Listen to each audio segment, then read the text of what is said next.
নমস্কার, কেমন আছো সবাই? মনিস লাইফস্টাইল অ্যান্ড কিচেন থেকে আমি মনি। আমার একটা নতুন ব্লগে সবাইকে স্বাগত। কালকে রাতে একটু বৃষ্টি হয়েছিল, এখন কিন্তু আবার রোদও উঠে গেছে, আবার গরমে কোনো ব্যতিক্রম নেই। যাই হোক, এখান থেকে ব্লগটা শুরু করলাম। আশা করি তোমাদের খুব ভালো লাগবে। মাসি সবার কমেন্ট পড়েছে, সবাইকে অন্তর থেকে ভালোবাসা জানিয়েছেন, কিন্তু মাসি ভালো নেই, জানো তো। যিনি থাকেন না, যিনি ওনাকে দেখাশোনা করেন, উনি বলেছেন, মাসি কিন্তু বলে আমি খুব ভালো আছি, কিন্তু যিনি দেখাশোনা করেন উনি বলেছেন মাসি ভালো নেই। একদিন নার্সিংহোমে ছিলেন, পরের দিন উনি জোর করে বাড়ি চলে এসেছেন, নার্সিংহোমে থাকবেন না। আমার কিন্তু চারদিকে প্রচুর আওয়াজ হচ্ছে, তোমরা প্লিজ মানিয়ে নিও। ডাক্তার বলেছেন ওনার বয়সের একটা ব্যাপার আছে, সেটা তো মানতেই হবে। তো সবটা নিয়ে আর কি, যেহেতু উনি খুব ভাবেন, মনের কষ্ট। দেখো, উঠানটা আমার পুরো ঝাড় দেওয়া হয়ে গেছে, রোদ কিন্তু উঠে গেছে, সব পরিষ্কার করে নিয়েছি। অনেক নোংরা হয়েছিল কালকে রাতে বৃষ্টি হওয়াতে। অনেকটা সময় পেরিয়ে তারপর চলে এলাম স্নান করে। এখানে দেখুন তো, ধূপকাঠি, মোমবাতি, তেল, বাতি সব রাখা হয় আর কি। যেহেতু আমার তুলসী মঞ্চটা নিচে, অনেকেরই নিচে থাকে, আর আমার ঠাকুরঘরটা দোতলায়, আমি তো আবার ভুলক্ষর বেশি, ওই জন্য এই জায়গাটা গুছিয়ে রাখি যাতে আমার সুবিধা হয় আর কি। নিজের সুবিধার জন্য নিজে করেছি। যাই হোক, এখন স্নান করে ধূপকাঠিটা জ্বালিয়ে নিচ্ছি। যেটা বলছিলাম, মাসির জন্য খুব কষ্ট হয়, আর তো ইন্টেলিজেন্ট মানুষটা। আমি অনেক দিন বলেছিলাম এত সুন্দর সুন্দর কবিতা, মানে গল্প শোনায় আমাকে, একটা গল্প বা কবিতা আমার সঙ্গে শেয়ার করতে, তাহলে সবাইকে শোনাবো, ওনার গলা কণ্ঠটা সবাই শুনবে। উনি রাজি হননি, জানি না কেন। ওনার মনে অন্যরকম চিন্তাধারা, মানে নিজেকে একেবারে মানে বলেন এক ঘর করে রাখা। এক কথায় আছে কি বলতো, সব রোগের ওষুধ আছে, মনের রোগে কোনো ওষুধ নেই। সেটা আমিও ভুক্তভোগী, আমার বাড়িতেও আছে, আমার বরেরই। তো এই অ্যাংজাইটির কিন্তু কোনো ওষুধ নেই, এটা কিন্তু আমিও জানি। সব রোগের ওষুধ আছে, এটাকে মানে কোনো সমাধান নেই, সত্যি কথা এটা। তো ওনারও একই অবস্থা, বলেও বোঝানো যায় না হয়তো। কি বলবো, কিছু বলার নেই। যেদিন সুস্থ, মানে ঠাকুরের কাছে প্রার্থনা করি, সবাই আমরা প্রার্থনা করছি যেন উনি খুব তাড়াতাড়ি সুস্থ হন, আর আমাদের সঙ্গে যেন উনি ওনার কণ্ঠটা যেন সবাই শুনতে পান, সেটা যেন, এটা বিশ্বাস নিশ্চয়ই হবে। স্নান করে পুজো দিয়ে, পুজোটা তোমাদের সঙ্গে শেয়ার করলাম না, রান্নাঘরে চলে এলাম। আজকে একটু সুজি বানাচ্ছি। সুজিটা যেহেতু শনিবার, বিড়ালরাও খাবে, আমিও খাবো, তো ওই জন্য করে নিচ্ছি। শনিবার তো নিরামিষ খাই, তো সুজিটা করে নিচ্ছি। ওটা রুটি দিয়ে খাবো। সুজি রুটি চা দিয়ে খেতে কিন্তু বেশ লাগে, এটা আমার একটা ফেভারিট খাওয়া বলতে পারো। আর কেন বলছি জানো তো, আমাকে এক দিদিভাই জিজ্ঞেস করেছেন আমার জলখাবারটা কখন খাই। জলখাবারটা আমার মানে খাওয়া হয় না বলেই চলে। আসলে কি বলো তো, সকালে চা বিস্কুটটা খাই, তারপরে কাজে কাজে কাজ করতে করতে 1টা 2টো বেজে যায়, বর 1টার থেকে 2টোর মধ্যে ভাত খায়, তখন ওর সঙ্গে খেয়ে নিই, আর টিফিনে যাই না আর কি। কিন্তু ছেলে যখন বাড়িতে থাকে তখন ওর ছেলের সঙ্গে খাই। ছেলে আবার একটু লেট করে খায়, তো দেখো সুন্দর নিজের জন্য নিজে সাজিয়ে নিলাম। তো ছেলে তো একটু লেট করে খায়, ওই জন্য একটু টিফিনটা যে করে নিচ্ছি, আর দিদিভাইকেও দেখিয়ে দিলাম যে আমিও টিফিন করি। যাই হোক, আজকে ভালো করে খাচ্ছি সুজি রুটি যেমন, আরও দুধ চা, সকালে আবার চা খেয়েছি। তো সেটাই শেয়ার করলাম, আর দিদিভাইকেও বলে দিলাম যে সবসময় খাওয়া হয় না, মাঝে মধ্যে খাই আর কি, যেহেতু ছেলে আজকে বাড়িতে। আর এই রেসিপিটা জানতো, নিরামিষের দিনে কিন্তু খুব জমে যায়। হয়তো অনেকে করে খাও, অনেকে খাওয়া হয় না। এখানে বরবটি সিম দিয়েছি, আর মুগ ডালটা ধুয়ে রেখেছি, টমেটোটা কেটে এটা দানা ফেলে ধুয়ে রেখেছি। এখানে যদি ভিন কড়াই থাকতো তাহলে দেওয়া যেত, ভিন কড়াই আমার কাছে নাই, আর ধনে পাতা থাকলে তো সোনার সোহাগা হতো, ধনে পাতাটাও নেই। যাই হোক, যেটা আছে সেটা দিয়ে করব, খেতে কিন্তু বেশ লাগে। জীবনটা অনেক ছোট, সময়টাও যেমন অনেক ছোট, সময় যে কখন কোন দিকে চলে যায় কেউ কিন্তু আমরা বুঝতেও পারি না। জীবনটাও তেমনই, মানুষ রূপে যখন পৃথিবীতে এসেছি, দুঃখ কষ্ট তো থাকবেই না। এতটা পথ চলার পথে, মানে এতটা পথ চলার পর এখন বুঝতে পেরেছি যে জীবনটা অনেক ছোট। বেশ কিছুদিন আগে হয়তো আমার জীবনে অনেক আলো আলো ছিল, অনেক বিলাসিতা ছিল, তা নিয়ে যদি ভাবতে থাকি না, কষ্ট পেতে থাকি, এতে দুঃখ কষ্ট বাড়বে কিন্তু সমাধা তো হবে না, তাই না বলো। হয়তো এখন কোনো ধরনের বিলাসিতা নেই, তার জন্য মনে কষ্ট নিয়ে তো জীবন চলে না। কান্নাকাটি করে চোখের জল ফেললে হয়তো দিন পার করা যায় কিন্তু বেঁচে থাকা যায় না, এটা কিন্তু সত্যি কথা।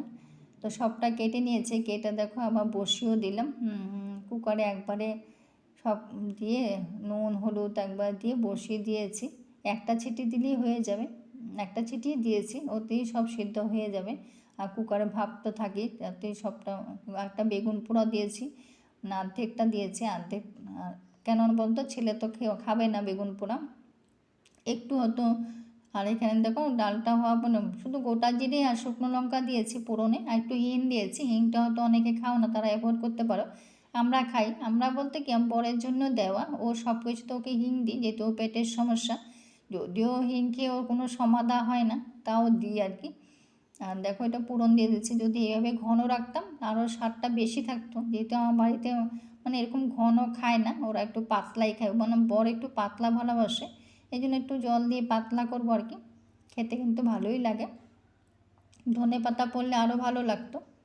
যেটা বলছিলাম, চোখের জল ফেলে কিন্তু বেঁচে থাকা যায়, কিন্তু জীবন চলে না, তাই না বল? দেখো এটা হয়ে গেছে। এখানটা দেখো বিড়ালটা চলে এসে আমার এটা নাড়িয়েছে। এটা এরকমই করে, যখন আমি আগেও বলেছি না স্ট্যান্ডটা লাগাই, তখনই ওর বাচ্চাটা এসে আমাকে ঝামেলা করে।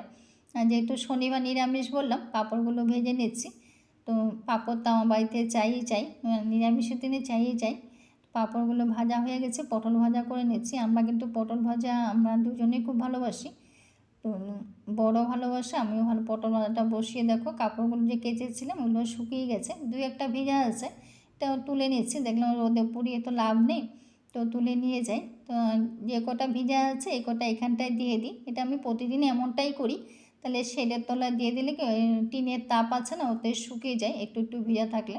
তো আমি এমনটাই করি আর কি, বেশি সময় রাখি না রোদে, তাহলে তো পুড়ে মানে আমাকে কেটে দিলে আমি শুকিয়ে যাব, কাপড় তো আরও, তাই না বলো? যাই হোক পটল ভাজাটাই হয়ে গেছে, এটা নামিয়ে নেব। খেতে কিন্তু ভালোই লাগে পটল ভাজা, যেন গরম গরম ভাতের সঙ্গে কিন্তু বেশ লাগে। বড় খুব পছন্দ করে, এই জন্যই করা আর কি নিরামিষের দিনে। তো দেখো এখানে কুকারে আলু সিদ্ধ করেছি, আলুর তরকারি করব। এটা আগেও শেয়ার করেছিলাম, তো আজ একজন বলেছিল ভালো করে শেয়ার করতে, ওই জন্য শেয়ার করলাম আর কি। আলুটা সেদ্ধর সময় কুকারে তো সেদ্ধ করার সময় কুকারটা কিন্তু একটু কালো হয়, কিন্তু যদি একটু লেবু দেওয়া যায় তাহলে কিন্তু কালো হয় না, এটি প্রমাণ দিলাম আর কি। তো আমাকে একজন বলছে মানে পুরোপুরি ভালো করে শেয়ার করতে, এই জন্য শেয়ার করলাম। আর লেবুটা তো ফেলা যায় না, লেবুটা দিয়ে আমরা যেহেতু র চা খাই, র চা আমরা মানে অনেকেই খাই, র চা যেহেতু খাই কাপটা কিন্তু একটু লাল হয়ে যায়, কিন্তু এই লেবুটা মানে সেদ্ধ লেবু দিয়ে যদি কাপটা রগড়ানো যায় না, কাপটা কিন্তু একেবারে চকচকা হয়ে যায়। এটাও কিন্তু মানে প্রমাণ আর কি, করে দেখতে পারো।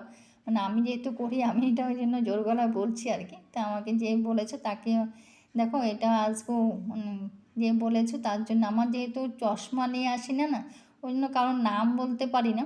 আর চশমা নিয়ে এমনি মাথা দিয়ে জল পড়ে, আবার চশমা দিয়ে যদি ভয়েসই না, তাহলে আর বসে থাকা যাবে না। যাই হোক, একে এত গরম, ফ্যান ছাড়া আমাদের ভয়েস দিতে হয়, যাই না বলো। ভাতটাও হয়ে গেছে, ভাতটা নামিয়ে নিয়েছে। আমার যেহেতু এই রান্না করতে ওই রান্নাঘর, ওই রান্না করতে এই রান্নাঘর করতে হয়, সেটা তো প্রতিদিনই করতে হয়, কিছু করার নেই। যাই হোক ভাতটা করা হয়ে গেছে, ভাতটা নামিয়ে আবার এই রান্নাঘরে নিয়ে চলে এলাম। তো এখন এখানে মানে ভাতের সসপ্যানটা মুছে রাখবো, আমি এমনটাই করি, ভাত সঙ্গে সঙ্গে মুছে ফেলি, তাইলে আর ভাতটা লেগে থাকে না আর কি। যেটা বলছিলাম, চোখের জল ফেলে তো লাভ নেই, তাই না বলো? যতদিন বাঁচবো রাজার মতন বাঁচবো, যেটা আমার মানে আমার ভাগ্যে যেটা আছে, আমার যেটা প্রাপ্য সেটাই আমার নিয়ে থাকতে হবে। মানে এটা মানতেই হবে, এটা আমার প্রাপ্য ছিল, সেটা নিয়ে আমার থাকতে হবে, সেটা নিয়ে আমার চলতে হবে, এটা কিন্তু মানতেই হবে। তো সবটা মুছে নিলাম, দেখো আমি ভাতের সসপ্যানটা মুছে পরিষ্কার করে নিলাম। জীবনে চলার পথে তো অনেক সমস্যা থাকবেই, সমস্যা মানে সমস্যাবিহীন তো হয়তো মানে গণা যাবে কজন আছে, তাই না বলো? তো এখানে দেখো আমার তো আলুর তরকারিটাও হয়ে গেছে, আর মোটামুটি রান্নাবান্না আমার কমপ্লিট হয়েও গেছে। সব যা যা করার ছিল সবটাই করে নিয়েছি, পটল ভাজা করেছি, আর এদিন ডালটা করেছি, পাঁপড় ভেজেছি। আজকে আর কিছু করলাম না, যেহেতু নিরামিষে তো। আর ছেলেও আজকে তাড়াতাড়ি খাবে বলেছে, প্রথম বলেছিল লেট করবে, যেহেতু বাড়ি থাকলে লেট করে, কিন্তু এক জায়গায় যাবে, বেরোবে, এই জন্য তাড়াতাড়ি খেয়ে নেবে। তো ওর সঙ্গে আমারও খেয়ে নিতে হবে, ওই জন্য তাড়াতাড়ি সবটা গুছিয়ে নিচ্ছি। আমি সঙ্গে সঙ্গে একবারে কৌটোগুলো মুছে নিই, যাতে এটা সবাই আমরা করি, সঙ্গে সঙ্গে করিয়ে নিই যাতে আমাদেরই সুবিধা হয়, দেখতেও ভালো লাগে। দেখো তরকারিটাও হয়ে গেছে, মানে রান্না মোটামুটি কমপ্লিট। আজকের দিনের জন্য রান্না শেষ। বিকেলে আমি রান্না খুব কম করি গো, যদি দরকার না পড়ে করিই না বলতে গেলে।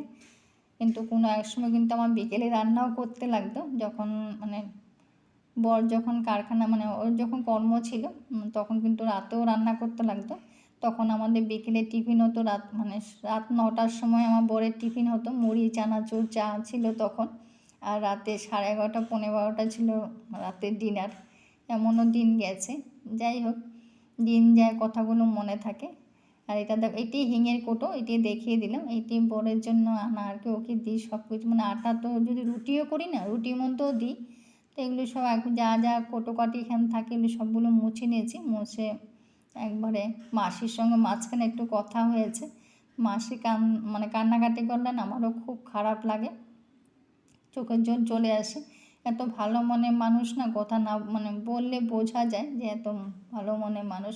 তো সব করে খাওয়া দাওয়া আমাদের হয়ে গেছে, খাওয়া দাওয়া সব শেষ করে এখন কিন্তু অনেকটা বেলাও চলে গেছে, বিকেল হয়ে গেছে। ধরো এখন মনে হয় 5টা 5:30 বাজে।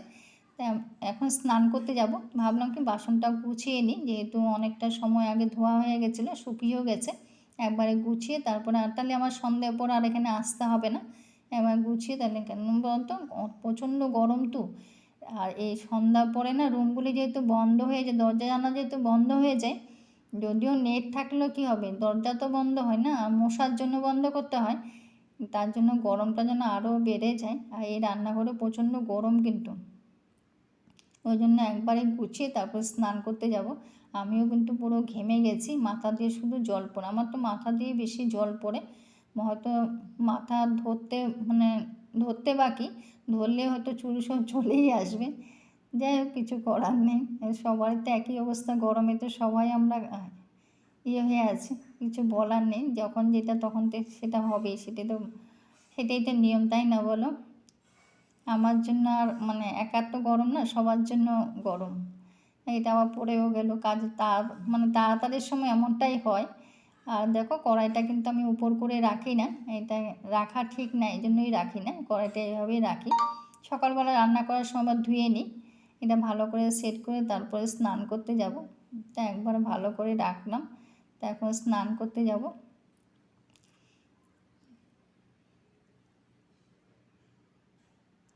স্নান টান হয়ে গেছে, করে এখন প্রায় 10 15 মতন বাজে।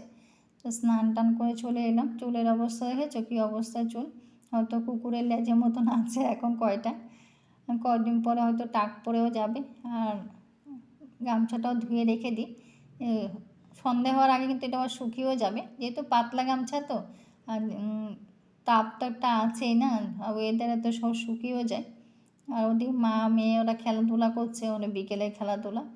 আর অনেক দিন ধরে না সবাই অনেকে ব্লগে দেখি মানি প্ল্যান্ট গাছ, আমারও খুব শখ হয়েছিল একটা এসে এনে বসাবো। তো আমি বসিয়েছি একটা বোতলে, তো জল দিয়ে রেখেছি, দেখলাম বেশ সুন্দর শিকড় বেরিয়েছে, দেখো সুন্দর শিকড় বেরিয়েছে। তো আজকে ভাবলাম কি, যেহেতু শুনেছি যে স্নান না করলে মানি প্ল্যান্ট গাছ ধরতে নেই, তো ওই জন্য আমি স্নান না করে ছুঁই না। এখন যেহেতু স্নান করলাম, এই জন্য ভাবলাম বোতলটা একটু পরিষ্কার করে নিই, যেহেতু তলা একটু সবুজ হয়ে আছে। আর বিড়াল ছানাটা ভেবেছে কোনো খাওয়া টাওয়া ফেলেছে নাকি, ওই জন্য খাওয়ার জন্য ছুটে চলে এসছে। মা কিন্তু জানে এখানে কোনো খাবার নেই, যেন মা আসবে না। তো বাচ্চা তো, ও তো বোঝে না, এই জন্য ভাবেছে কোনো খাবার টাবার রেখেছে নাকি, এই জন্য ছুটে চলে এসছে। যাই হোক, এটাতে জলটা ফেলে পরিষ্কার করে আবার জল দিয়ে বসিয়ে দিচ্ছি। জানি না হবে কি না, বোতলটা কিন্তু ছোট, তো কতটা হবে এটা ঈশ্বর জানে। দেখি তারপরে কি করতে পারি, বা অন্য কোথাও বসাবো নাকি দেখা যাক, পরেরটা পরে চিন্তা করব। যাই হোক, আজকে ব্লগটা এখানে শেষ করব। সবাই ভালো থেকো, সুস্থ থেকো। কেমন লাগলো কমেন্ট করো, যদি কিছু একটা ভালো লেগে থাকে তো লাইক কমেন্ট শেয়ার করো প্লিজ। আর মাসির জন্য আমরা সবাই প্রার্থনা করব, যেন মাসি যেন খুব তাড়াতাড়ি যেন সুস্থ হয়ে যায়, আবার আগের মতন যেন হাসি খুলে খুব সবসময় কথা বলে, যে এত হাসি ঠাট্টা করে না। মাসি আমাকে এগুলো শিখিয়েছে, নিজেই আমাকে বলে বেঁচে থাকতে গেলে সব সময় মানে সমস্যা থেকে সম্মুখীন করে নিজেরা রাজার মতন বাঁচতে হবে, কিন্তু মাসি আবার বলে, দেখো যাই হোক এই যে গাছটা তোমাদের সঙ্গে একটু দেখিয়ে দিলাম। এলোবেলা মানে মানি প্ল্যান্ট